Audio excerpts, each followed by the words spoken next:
사랑하는 여러분, 오늘 제가 여러분과 함께 나누고 싶은 이야기는 우리 인생의 황혼기에 더욱 절실하게 다가오는 질문에 관한 것입니다. 무엇이 진정한 기쁨인가? 젊었을 때는 건강이 우리의 기쁨이었습니다. 사업의 성공이 우리의 기쁨이었습니다. 자녀들의 성장이 우리의 기쁨이었습니다. 그러나 이제 인생의 많은 것들을 경험하고 많은 것들을 내려놓은 우리에게 참된 기쁨은 과연 어디에 있습니까? 1849년 10월 21일 영국 런던의 뉴파크 스트리트 교회에서 한 청년이 담임 목사 청빙을 받았습니다. 그의 이름은 찰스 헤든 스펄전. 겨우 19세의 나이였습니다. 여러분이 19이었을 때를 기억하십니까? 그 어린 나이에 큰 교회의 목사가 된다는 것은 얼마나 영광스러운 일이었겠습니까? 그러나 그 영광스러운 시작 뒤에는 깊은 영적 고뇌가 있었습니다. 스펄전의 자서전에 기록된 바에 따르면 그는 목회 초기에 극심한 우울증과 영적 암흑기를 겪었습니다. 설교를 준비하면서도 하나님께서 나를 버리신 것은 아닐까라는 두려움에 사로잡혔습니다. 강단에 서기 전 몇 시간씩 기도실에서 울며 매달렸다고 고백합니다. 여러분, 혹시 이런 경험을 해보셨습니까? 평생 신앙생활을 해왔는데 어느 날 갑자기 하나님이 멀게 느껴지는 경험 말입니다. 건강이 악화되고 배우자를 먼저 보내고 자녀들이 독립하여 떠나가고 친구들이 하나둘 세상을 떠나면서 하나님 어디 계십니까? 라고 외치게 되는 그 순간 말입니다. 그것은 불신앙이 아닙니다. 오히려 하나님을 깊이 아는 사람만이 느낄 수 있는 영혼의 갈증입니다. 그런데 놀라운 것은 바로 그 고난의 시간 속에서 스펄전이 발견한 것이었습니다. 그것은 환경이 바뀌어서 기뻐하는 기쁨이 아니라 하나님 자체가 기쁨이 되시는 경험이었습니다. 나이가 들고 몸이 약해지고 청년 시절의 열정이 사라진 것처럼 느껴질 때 우리가 발견하게 되는 것이 바로 이것입니다. 하나님 한 분이면 충분하다는 것, 그분이 우리의 큰 기쁨이 되신다는 것입니다. 스펄전은 이렇게 기록했습니다. 내가 찾은 것은 문제의 해결이 아니라 하나님 자신이셨다. 그분이 나의 기쁨이 되셨을 때 모든 것이 달라졌다. 사랑하는 여러분, 오늘 우리가 함께 묵상할 시편 43편의 기자도 바로 이 경험을 하고 있었습니다. 경건하지 아니한 나라의 압제 속에서 간사하고 불의한 자들의 핍박 가운데서 그는 외칩니다. 내가 하나님의 제단에 나아가 나의 큰 기쁨의 하나님께 이르리다. 환경은 변하지 않았습니다. 그를 괴롭히는 원수들은 여전히 거기 있었습니다. 그의 상황은 여전히 어려웠습니다. 그러나 무엇인가 근본적인 변화가 일어났습니다. 하나님 자체가 그의 기쁨이 되셨던 것입니다. 시편 43편 1절부터 2절을 다시 한번 천천히 읽어보겠습니다. 하나님이여 나를 판단하시되 경건하지 아니한 나라에 대한 나의 송사를 변호하시며 간사하고 불의한 자에게서 나를 건져내소서. 주는 나의 힘이 되신 하나님이시거늘 어찌하여 나를 버리셨나이까? 내가 어찌하여 원수의 압제로 말미암아 슬프게 다니나이까? 이 구절에서 우리는 시인의 절절한 영적 고투를 봅니다. 경건하지 아니한 나라, 간사하고 불의한 자, 원수의 압제. 여러분, 이 표현들을 들으니 무엇이 떠오르십니까? 이것은 단순히 외적인 환경만을 말하는 것이 아닙니다. 우리 인생의 황혼기에 우리를 괴롭히는 모든 것들을 상징합니다. 나이 들미의 고통, 질병의 고통, 외로움의 고통, 자녀들의 무관심으로 인한 고통, 경제적 어려움, 죽음에 대한 두려움. 이 모든 것들이 바로 우리를 압제하는 원수입니다. 더 깊은 고통은 2절에 있습니다. 주는 나의 힘이 되신 하나님이시거늘 어찌하여 나를 버리셨나이까? 여러분, 이 질문의 무게를 느끼십니까? 여기서 우리는 하나님을 알고 하나님을 경험했던 사람의 질문을 봅니다. 하나님을 모르는 사람은 이런 질문을 하지 않습니다. 주는 나의 힘이 되신 하나님이라고 고백할 수 있는 사람, 즉 과거에 하나님을 경험했던 사람이기에 그분의 임재가 느껴지지 않을 때 더 큰 고통을 느끼는 것입니다. 18세기 청교도 설교자 존 플라벨은 1656년 영국 내전 중 가족을 잃고 목회지를 떠나야 했습니다. 그때 그의 나이 36세였습니다. 그는 그의 일기에 이렇게 적었습니다. 하나님의 얼굴을 볼 수 없는 것이 모든 재산을 잃은 것보다 더 큰 고통이었다. 여러분, 플라벨은 모든 것을 잃었습니다. 가족도, 집도, 목회지도 잃었습니다. 그러나 그가 가장 힘들어한 것은 무엇이었습니까? 물질적 손실이 아니었습니다. 하나님의 임재를 느끼지 못하는 것이었습니다. 그는 계속해서 이렇게 기록했습니다. 내가 찾은 것은 하나님께서 나를 버리신 것이 아니라 내가 내 감정에 속고 있었다는 것이다. 여기에 중요한 진리가 있습니다. 우리의 감정이 하나님의 존재를 결정하는 것이 아닙니다. 하나님이 멀게 느껴진다고 해서 하나님이 정말로 우리를 떠나신 것이 아닙니다. 여러분, 특히 오랜 세월 신앙생활을 해오신 여러분께 이것을 확신 있게 말씀드립니다. 하나님은 결코 우리를 버리지 않으십니다. 히브리서 13장 5절이 무엇이라고 말씀합니까? 내가 결코 너희를 버리지 아니하고 너희를 떠나지 아니하리라. 결코라는 말씀에 주목하십시오. 영어로는 never입니다. 헬라어 원문을 보면 더욱 강렬합니다. 이것은 이중 부정, 삼중 부정을 사용한 가장 강력한 부정의 표현입니다. 직역하면 결코 절대로 너를 버리지 않을 것이고 결코 절대로 너를 떠나지 않을 것이다입니다. 19세기 영국의 위대한 설교자 조지 뮬러는 93세까지 살면서 평생 2,000명이 넘는 고아들을 돌보았습니다. 그의 전기에 따르면 그는 87세가 되었을 때 아내 메리를 잃었습니다. 40년을 함께 산 배우자였습니다.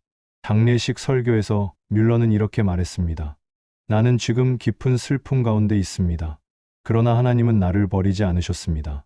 이 고통 속에서도 하나님의 선하심을 의심하지 않습니다. 뮬러는 아내를 잃은 후에도 6년을 더 살며 선교 여행을 계속했습니다. 그는 93세에 소천하기 직전까지 기도하며 하나님은 신실하시다고 고백했습니다. 우리의 감정이 하나님의 존재와 사랑을 결정하는 것이 아닙니다. 하나님의 신실하신 약속이 우리의 감정보다 더 확실한 진리입니다. 파도는 출렁이지만 바위는 움직이지 않습니다.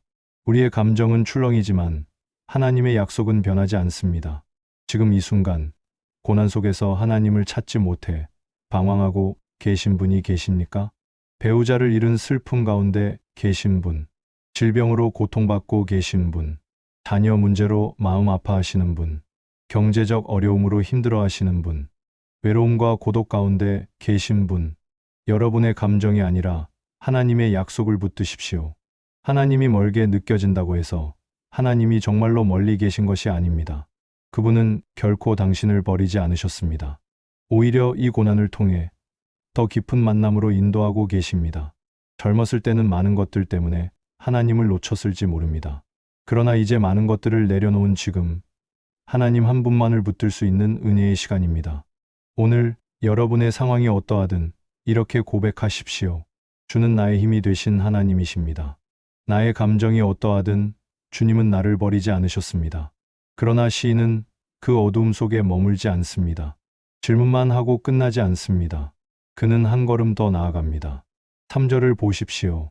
주의 빛과 주의 진리를 보내시어 나를 인도하시고 주의 거룩한 산과 주께서 계시는 곳에 이르게 하소서. 주의 빛과 주의 진리. 여러분, 이 두 단어를 천천히 되새겨 보십시오. 빛, 진리. 이것은 단순한 지식이나 정보가 아닙니다. 히브리어로 빛은 하나님의 임재 자체를 의미합니다. 진리는 하나님의 신실하심과 언약적 사랑을 의미합니다. 시인은 단지 문제의 해결책을 구하는 것이 아니라 하나님 자신을 구하고 있는 것입니다. 주의 빛과 주의 진리를 보내시어 주께서 계시는 곳에 이르게 하소서. 여러분, 이 차이를 아십니까? 문제의 해결을 구하는 것과 하나님 자신을 구하는 것의 차이를 아십니까? 주의 거룩한 산과 주께서 계시는 곳에 이르게 하소서. 이것은 예루살렘 성전을 가리킵니다. 그 당시 이스라엘 백성들에게 성전은 무엇이었습니까? 하나님을 만나는 곳이었습니다. 그런데 신약의 빛으로 보면 이것은 곧 그리스도를 가리킵니다. 예수 그리스도가 바로 우리가 나아가야 할 참 성전이십니다. 그리스도 안에서 우리는 하나님을 만납니다. 1904년 웨일스 대부흥의 주역 에반 로버츠는 부흥이 일어나기 전 6개월간 깊은 영적 갈급함 속에 있었습니다. 그의 전기에 따르면 그는 매일 새벽 1시에 일어나 기도했습니다. 주여, 나를 부서뜨리소서. 주님을 더 깊이 알기 원합니다. 여러분, 주목하십시오. 그가 구한 것이 무엇입니까? 부흥이 아니었습니다. 능력이 아니었습니다. 표적이 아니었습니다. 그는 하나님 자신을 구했습니다. 주님을 더 깊이 알기 원합니다. 6개월 동안 매일 새벽 1시에 일어나 기도했습니다. 그 나이 때 청년이 얼마나 힘들었겠습니까? 그러나 그는 하나님을 갈망했습니다. 그리고 1904년 11월 하나님께서 그를 만나 주셨을 때 웨일스 전역에 10만 명이 회심하는 대부흥이 일어났습니다. 그가 부흥을 구했을 때 부흥이 온 것이 아닙니다. 하나님을 구했을 때 하나님이 오셨고 하나님이 오시니 부흥이 온 것입니다. 영국의 위대한 설교자 존 웨슬리는 88세까지 살면서 평생 4만 번 이상 설교했습니다. 그의 일기에 따르면 그는 85세가 되어서도 매일 새벽 4시에 일어나 기도했습니다. 어느 날 누군가가 그에게 물었습니다. 웨슬리 목사님, 그 나이에도 어떻게 그렇게 열정적으로 사역하실 수 있습니까? 웨슬리는 이렇게 대답했습니다. 나는 하나님과의 교제를 위해 살기 때문입니다. 내가 구하는 것은 사역의 성공이 아니라 하나님 자신입니다. 스펄전은 이렇게 말했습니다. 하나님 없이 천국을 구하는 자는 결코 천국에 이를 수 없다. 하나님 자체가 천국이시기 때문이다. 얼마나 놀라운 고백입니까? 우리가 구하는 것은 천국이라는 장소가 아닙니다. 천국이신 하나님 자신입니다. 사랑하는 여러분, 하나님의 빛과 진리를 구하십시오. 여러분이 지금 무엇을 구하고 계십니까? 병의 치유를 구하고 계십니까? 그것도 구하십시오. 경제적 여유를 구하고 계십니까? 그것도 구하십시오. 자녀들의 회개를 구하고 계십니까? 그것도 구하십시오. 그러나 그 모든 것보다 먼저 하나님 자신을 구하십시오. 주여, 주의 빛과 주의 진리를 보내소서. 주께서 계시는 곳에 이르게 하소서. 문제의 답이 아니라 답 되시는 분을 구하십시오. 환경의 변화가 아니라 하나님과의 깊은 만남을 갈망하십시오. 그것이 참된 신앙의 시작입니다. 여러분께 남은 인생이 얼마나 되는지 저는 모릅니다. 10년일 수도 있고 20년일 수도 있습니다. 혹은 더 짧을 수도 있습니다. 그러나 한 가지는 확실합니다. 그 남은 시간을 하나님과 함께 사는 것보다 더 복된 삶은 없다는 것입니다. 오늘 이렇게 기도하십시오. 주여, 나의 남은 인생을 주님과 함께 깊이 교제하며 살기 원합니다. 주의 빛과 진리로 나를 인도하소서. 이제 우리는 이 시편의 절정에 이릅니다. 여러분, 마음을 활짝 여시고 이 말씀을 받으십시오. 4절부터 5절을 함께 읽겠습니다. 그런즉 내가 하나님의 제단에 나아가 나의 큰 기쁨의 하나님께 이르리이다. 하나님이여 나의 하나님이여 내가 수금으로 주를 찬송하리이다. 내 영혼아 내가 어찌하여 낙심하며 어찌하여 내 속에서 불안해하느냐. 너는 하나님께 소망을 두라. 그가 나타나 도우심으로 말미암아 내 하나님을 여전히 찬송하리로다. 여러분, 이 표현을 천천히 여러 번 되새겨 보십시오. 나의 큰 기쁨이 하나님. 히브리어 원문은 직역하면 내 기쁨의 기쁨이신 하나님입니다. 이것은 단순한 기쁨이 아니라 모든 기쁨의 근원이자 절정이신 하나님을 말합니다. 환경이 바뀌어서 기쁜 것이 아니라 하나님 자체가 기쁨이 되는 경험입니다. 이것이 바로 시편 기자가 발견한 비밀입니다. 로이드 존스 목사님은 이렇게 설명하셨습니다. 진정한 기독교의 기쁨은 환경에 의존하지 않는다. 바울과 실라가 빌립보 감옥에서 찬송한 것은 감옥이 좋아서가 아니라 하나님이 좋아서였다. 이것이 세상의 기쁨과 그리스도인의 기쁨의 차이다. 여러분, 바울과 실라를 기억하십니까? 사도행전 16장의 이야기입니다. 그들은 빌립보에서 복음을 전하다가 매를 맞고 감옥에 갇혔습니다. 발에는 착고가 채워졌습니다. 환경으로 보면 최악이었습니다. 그런데 놀라운 일이 일어났습니다. 한밤중에 바울과 실라가 기도하며 하나님을 찬송했습니다. 죄수들이 듣더라. 여러분, 이것을 상상해 보십시오. 매 맞아 온몸이 피투성이고 발에는 착고가 채워져 있고 어두운 감옥 깊은 곳에 갇혀 있는데 찬송을 한다는 것이 말이 됩니까? 세상 사람들은 이해할 수 없습니다. 그러나 바울과 실라는 발견했습니다. 하나님 자체가 그들의 기쁨이 되신다는 것을 말입니다. 감옥이 좋아서가 아니라 하나님이 좋아서 찬송한 것입니다. 이제 여러분께 호레이쇼 스패포드의 이야기를 들려드리겠습니다. 이 이야기는 우리에게 큰 위로와 도전을 줍니다. 1873년 미국 시카고의 변호사였던 호레이쇼 스패포드는 사업 실패로 파산했습니다. 그리고 시카고 대화제로 모든 부동산을 잃었습니다. 그것도 모자라 1년 후 가족들을 영국으로 보내는데 배가 침몰하여 4명의 딸들이 모두 익사했습니다. 여러분, 상상이 되십니까? 사업에 실패하고 모든 재산을 잃고 그 다음에 내 딸을 한꺼번에 잃는다는 것이. 아내의 전보에는 단 한 단어만 있었습니다. Saved alone, 나만 살았음. 스패포드는 대서양을 건너갔습니다. 딸들이 죽은 바로 그 지점을 지나갈 때 선장이 그에게 알려주었습니다. 바로 이 지점입니다. 그날 밤 스패포드는 선실에서 한 찬송을 썼습니다. 여러분도 잘 아시는 찬송입니다. 내 평생에 가는 길, 순탄하여 늘 잔잔한 강 같든지 큰 시험 물결이 내 일생을 뒤흔들어도 내 영혼은 편히 쉬네, 내 영혼 편히 쉬네, 평안하다 복되다, 내 영혼 평안해.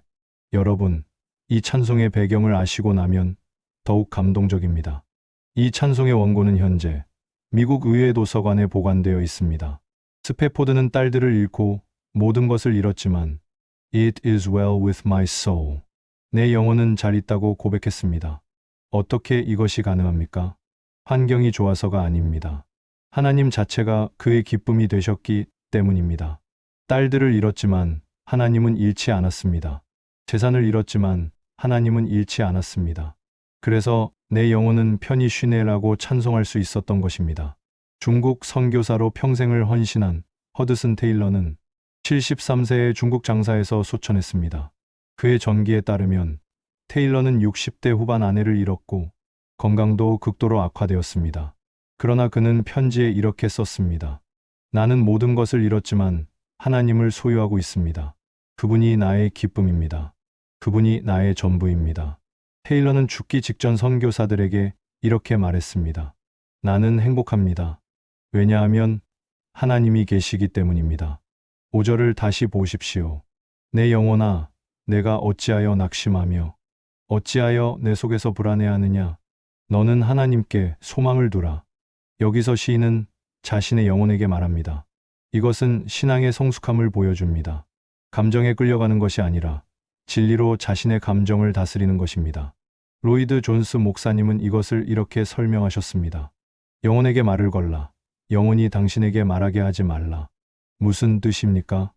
우리의 감정이, 우리의 영혼이 우리에게 말하게 내버려 두면 어떻게 됩니까? 너는 외롭다. 너는 쓸모없다. 너는 버림받았다. 너는 곧 죽을 것이다. 이런 부정적인 말들이 우리를 짓누릅니다. 그러나 신앙의 성숙함은 내가 내 영혼에게 말하는 것입니다. 내 영혼아, 어찌하여 낙심하느냐? 너는 하나님께 소망을 두라. 이것이 신앙입니다. 17세기 청교도 작가 존 버녀는 철로역정으로 유명합니다. 그는 설교했다는 이유로 12년간 감옥에 갇혔습니다. 60세에 석방된 후에도 가난과 질병 속에서 살았습니다. 그러나 그의 저서들을 보면 놀라운 기쁨이 넘칩니다. 그는 이렇게 고백했습니다. 내가 감옥에 있을 때 사람들은 나를 불쌍히 여겼습니다. 그러나 나는 그들보다 더 큰 자유와 기쁨을 누렸습니다. 왜냐하면 하나님이 나와 함께 계셨기 때문입니다. 시편 기자는 마지막으로 이렇게 고백합니다. 그가 나타나 도우심으로 말미암아 내 하나님을 여전히 찬송하리로다. 여전히 찬송하리로다.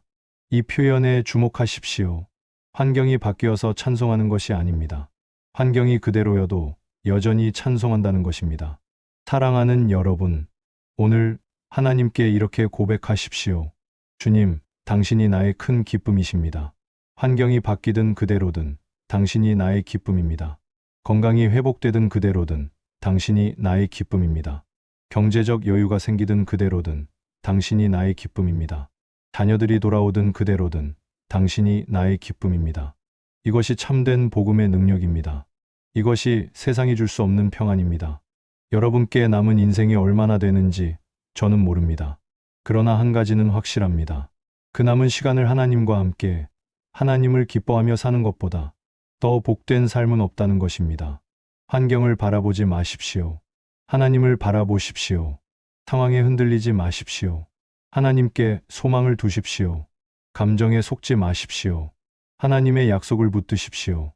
그러면 여러분도 호레이쇼 스패포드처럼 고백할 수 있을 것입니다. 내 영혼은 편히 쉬네. 그러면 여러분도 바울과 실라처럼 어두운 밤에도 찬송할 수 있을 것입니다. 그러면 여러분도 시편 기자처럼 고백할 수 있을 것입니다. 나의 큰 기쁨의 하나님이여, 사랑하는 여러분. 오늘 우리는 시편 43편을 통해 중요한 영적 여정을 함께 걸어왔습니다. 시편 기자는 고난 속에서 질문했습니다. 하나님, 어디 계십니까? 그리고 갈망했습니다. 주의 빛과 진리를 보내소서. 마침내 고백했습니다. 나의 큰 기쁨의 하나님. 이것이 우리의 신앙 여정이기도 합니다.